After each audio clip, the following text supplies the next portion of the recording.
باپ کا انتقال حضور کے اس دنیا پہ قدم رکھنے سے پہلے ہی ہو گیا تھا۔ ابھی شکم مادر میں تھے کہ حضرت عبداللہ کا انتقال ہو جاتا ہے۔ در یتیم پیدا ہوئے ہیں۔ 6 سال کی عمر میں ابوا کے مقام پر ریت کے ٹیلے آئے تو وہاں سیدہ آمنہ کی طبیعت خراب ہو گئی، اور پھر لمحے بھی زندگی کے آخری ہیں۔ سیدہ آمنہ نے محسوس کر لیا کہ یہ میری آخری سانسیں ہیں۔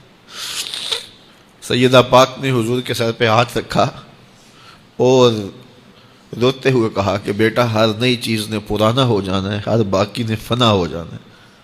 میں بھی جا رہی ہوں، وَذِكْرَ بَاق وَوَلَدْتُ طُهْرًا، لیکن میرا ذکر نہیں مٹے گا، اس لیے کہ تیرے جیسا ستھرا بیٹا چھوڑ کے جا رہے ہیں۔ یہ آخری لفظ تھے سیدہ پاک کے کہ سیدہ آمنہ سلام اللہ علیہا کا انتقال ہو گیا۔ خیر، حضور ماں سے لپٹ گئے، امی آپ آگے بولتی نہیں ہیں، لیکن خاموش ہو گیا تھا چمن بولتا۔ حضور نے وہیں پھر اپنی ماں کی تدفین کی۔ تدفین کے بعد ام ایمن کے ساتھ سواری پر بیٹھ جاتے ہیں اور چمٹ جاتے ہیں ام ایمن کے ساتھ، اور وہ جا کے حضرت عبد المطلب کے سپرد کر دیتی ہیں۔ تو حضرت عبد المطلب حضور کو آغوش میں لے کے بڑا روئے، اور ام ایمن سے کہا کہ میرے اس بیٹے کا تم نے خاص خیال رکھنا ہے۔ اور پھر انہوں نے اتنا خیال رکھا کہ میرے حضور فرمایا کرتے تھے، ام ایمن میری ماں کے بعد میری ماں ہے۔ 2 سال کے بعد حضرت عبد المطلب کا بھی انتقال ہو گیا۔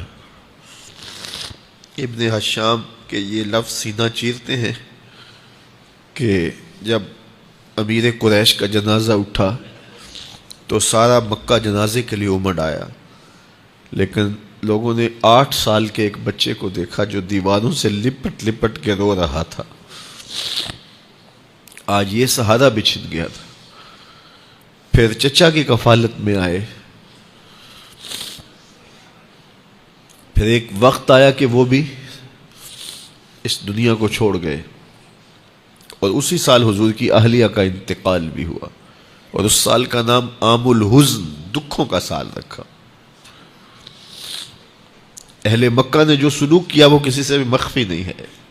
پتھر مارے، گڑھے کھودے، کانٹے بچھائے، اجریاں ڈالی، اپنے گھروں کے کوڑے لا کے حضور کے گھر کے سامنے رکھ دیے۔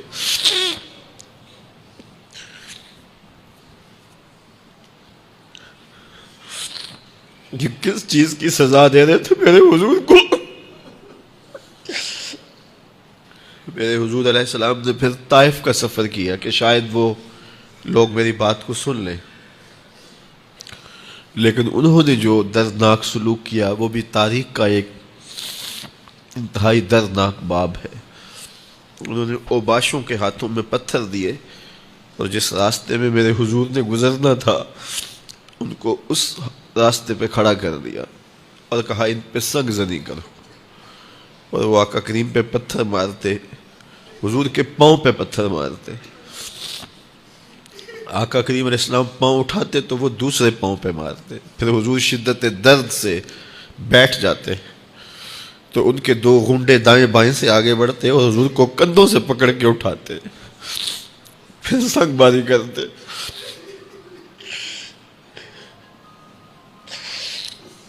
نالین حضور کے خون سے بھر گئے۔ عذاب کے فرشتے حضور کے پاس آئے کہ اگر آپ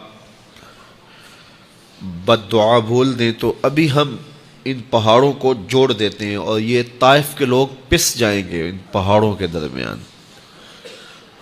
آسمان سے پتھر اتریں گے، ان کے سر کچل دیے جائیں جنہوں نے آپ کو دکھ دیے۔ اب صحابہ جو ساتھ تھے انہیں بھی شدید آرزو تھی کہ حضور ان کے لیے بد دعا کریں، انہوں نے بڑا دکھ دیا، تو پھر حضور کے ہاتھ اٹھ گئے۔